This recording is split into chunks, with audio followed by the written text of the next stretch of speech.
Hey, it's John from Tinderbox Arts. I'm going to review today this motorcycle jacket put out by Viking Cycle. I'm going to give you all the nitty-gritty details and see if this is a jacket that you can use. Today I'm talking about the Thor jacket, T-H-O-R. It's made by Viking Cycle, and it's sold on motorcyclehouse.com, the website, for about $70, which is crazy cheap. I mean, people spend that much on a pair of gloves. So I'm going to go over some of the details. I'm going to try to be as quick as I can, but I wanted to give you kind of a swing around here of what the jacket looks like. The styling could be used for different types of motorcycle riding, I think. If you're a cruiser rider or a standard rider or a touring rider, it has enough flexibility, I think, to address all of those needs.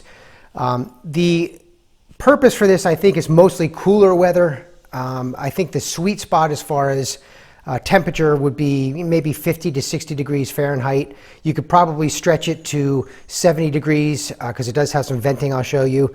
You could probably stretch it on the other end down to 35 degrees because it does have a liner inside, which we'll get to as well. I want to get up close here and show you some of the details of this jacket. There's quite a lot of pocket stuff going on here, and that's one of the first things that struck me when I opened this thing up. From the outside here, here's the front. You got a pocket right here, and you got a pocket on the other side in a mirror image. And these pockets, they're zippered, of course. I'm trying to do this one-handed, but it has a unique feature, which I'll talk about later. I want to get that on camera. See that little port right there, just above my fingers? That is for headphones or earbuds. So if you have a music device or a phone or something like that, and you want to put the headphones through the jacket and route it up to your ear, you can do so with this little port right here. And there's one on this side as well. So I thought that was an excellent feature. It has two pockets, for your hands down low here, and those pockets go quite deep into the jacket. You have the Velcro cinching on the waist, which is great. Make sure that's nice and tight. You have the Velcro cinching on the wrists, and the wrist has kind of a extra piece of fabric sewn in here to give you a little stretchiness, which is nice. The venting is interesting. It's both arms have this zippered vent. I want to make sure I can get that on camera. So the zipper comes out, and there's a little snap right here as well. And the fabric, the way it's designed here, kind of acts like a scoop for the air. So when you're riding down the road, this air is being, because this is facing front, is being scooped up. It goes into the vent here, into the arm. And then if I turn the jacket around, there's a vent in the back here, which can be opened or closed with some mesh fabric on the inside there. Now, the interesting thing about this venting is that the air doesn't go directly on your body. Instead, there's an internal lining, which I'll show you in a little bit. And the air kind of goes up the sleeve, out the back, but it's on the other side of that lining. So it's not blowing directly on your body. So, the venting is limited, I would say. So that's why I say this is a cooler weather jacket. The fabric is Cordura, which is well known to anybody who buys motorcycle gear. So it's a textile fabric, but it doesn't really breathe that much. And because of this internal lining, it's definitely a cooler weather jacket. Now the front has another interesting feature. Of course, it zips up here. You can see the zipper. It has an overlapping Velcro flap, which helps keep wind and water out. And so the Velcro goes on this side after you zip it up. And what they did was they took a little flap of fabric, so they folded it over, from one side and folded it over and sewed it so that any water, if it gets driven in, is going to hit the inside of this flap and flow down and come out. So I thought that was a nice feature as well. They definitely thought out a lot of these little things, and it seems like this jacket was designed by someone who knows what they're doing as far as riding. All right, if you open this up on the inside, first thing you'll notice is there's a quilted liner, which zips the normal way that you see in all these motorcycle jackets. So, this zipper starts here and you just unzip it the whole way around. And there is Velcro to hold it in place on the bottom.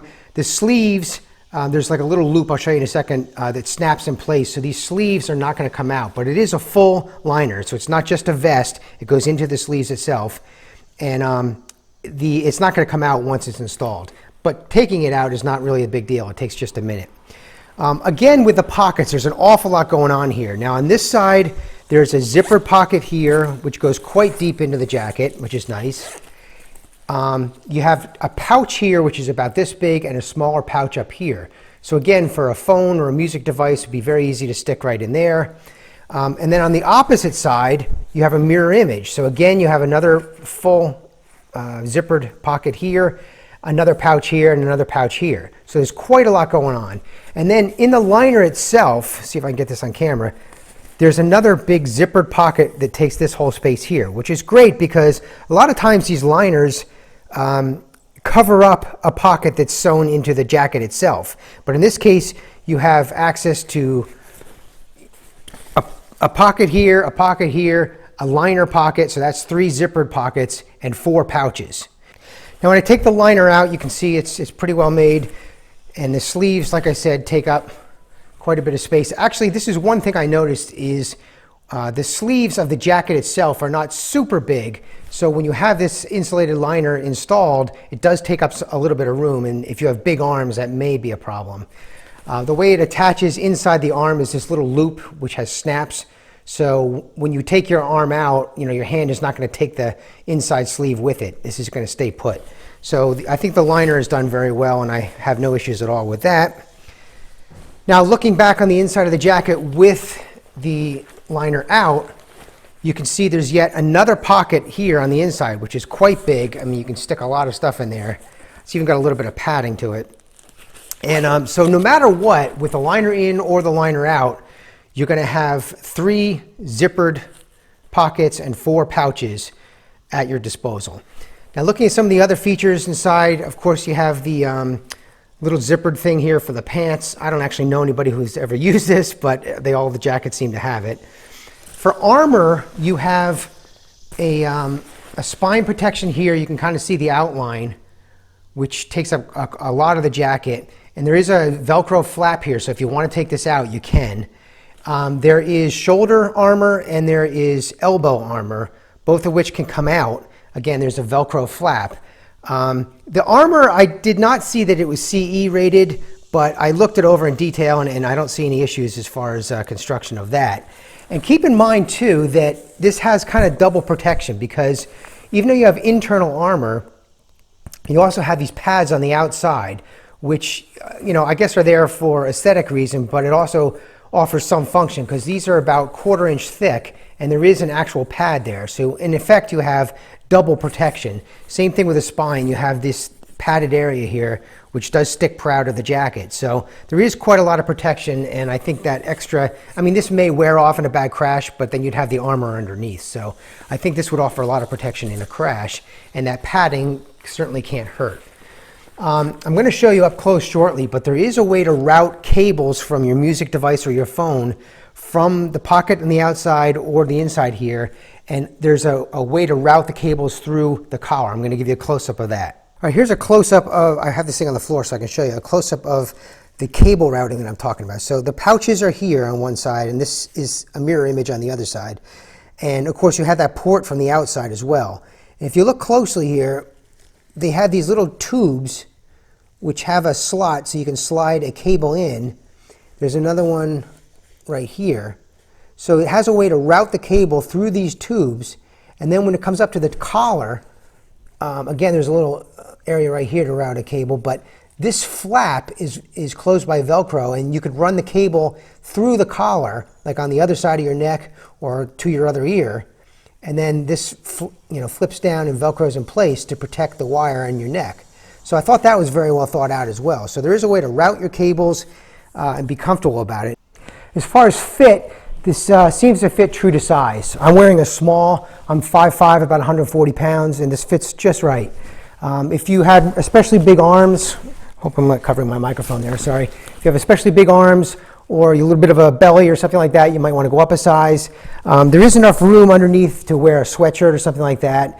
The sleeve length is good. So I really don't have any complaints about fit. It feels snug enough to be not flapping in the wind, but it's pretty comfortable as well. So fit is basically true to size. All right, so what's the verdict on this jacket? Overall, I think it's an excellent, excellent value. For $70, like I said, people spend that much on gloves. You just can't beat this thing. The sweet spot, I think, is going to be, as I said, 50 to 60 degree Fahrenheit. So for me in the Northeast, that means, autumn, early winter perhaps.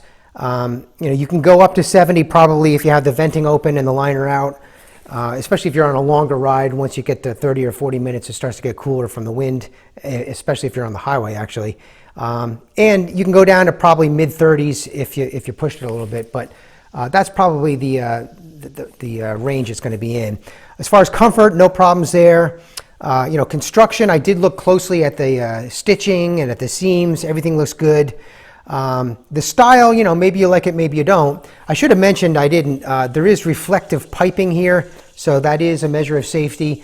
And the rest of it is definitely, you have the internal armor, you have the external padding, so there's plenty of, safety margin there. All sorts of pockets, which is really, really well done, I think. In fact, I think that's its best feature, is all the storage you can get on this thing. There is enough room internally when you're wearing this where you can put a sweatshirt on, but also if you're storing a bunch of stuff in the pockets, there's room to, to keep that. So overall, I think this is an excellent value. You just can't beat that kind of price. So I would say this is a jacket that I can wholeheartedly recommend. And, there's really no excuse to ride without protection when you can get an inexpensive jacket like this.